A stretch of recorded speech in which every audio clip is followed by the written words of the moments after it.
What do you imagine when you think or hear of the Tooth Fairy? An innocent little girl with translucent wings, glitter falling off of them like a diamond rain as she flaps them, flying into a child's room with her magic wand? Overall, you most likely think of that general idea. A small fairy that looks like an innocent little girl who collects the teeth of children, giving them money. Your assumption is extremely off from the reality behind this seemingly innocent creature. Like any kid, you probably believed in this little fairy fluttering into your room at night when you lost a tooth to give you some money, but you later believed it was your parents doing this. Again, incorrect. Years and years ago, as a little kid, I lost a tooth. Excited, I put it in a little Ziploc bag after cleaning the little bit of blood off the baby tooth. After cleaning my mouth, of course. Losing a tooth can be awfully bloody. We put the little bag with my little tooth under my pillow as I continued playing for the rest of the day or doing whatever I did as a child. All too soon, night fell. It was probably 9, as that was my bedtime when I was 8. This is the age I was when this story took place. "Bedtime, honey," my mother said as she entered my bedroom, ready to tuck me in. "Okay, Mommy."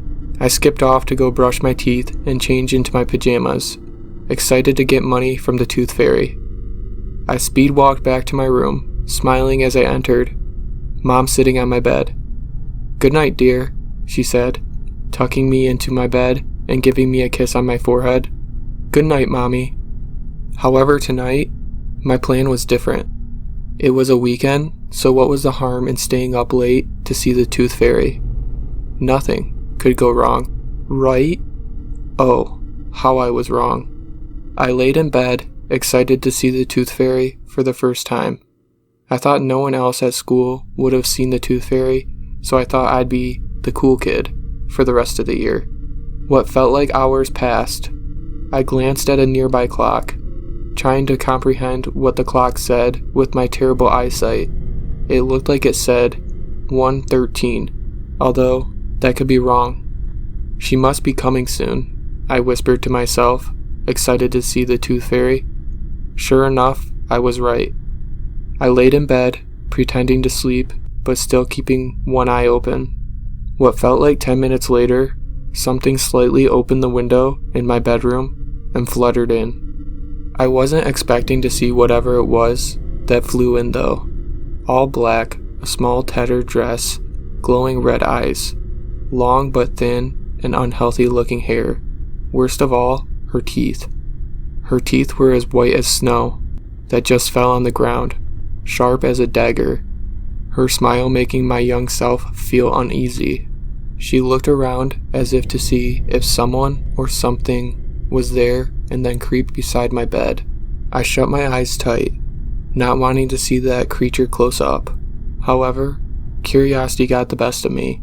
I felt presence of her besides me. I peeked a little with one eye. God, did I regret that. She was even more terrifying close up. The red glowing eyes with snake-slit pupils. Her skin as black as the night sky she flew in. Her tattered dress flowing and smelling of blood.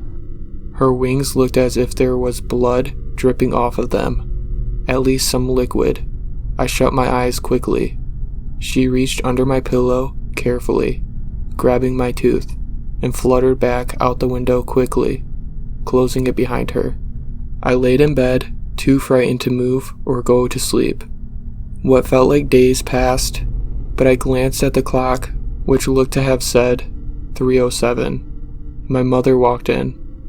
I shut my eyes again, as she was the one who carefully slipped money under my pillow and gave me a peck on the forehead. She left my room only to return with a mop, cleaning the substance the Tooth Fairy left behind. Well, damn. My mother knew about this creature. Why did she let it come into my room at night? For all she knew, it'd kill me. However, my stupid child self never dared to tell my mother about how I knew. Each time I lost a tooth from then on, the fears of the creature crept into my thoughts, and I somehow managed to get sleep quickly on those nights, probably because I was too scared to see her, too scared to know her presence was there.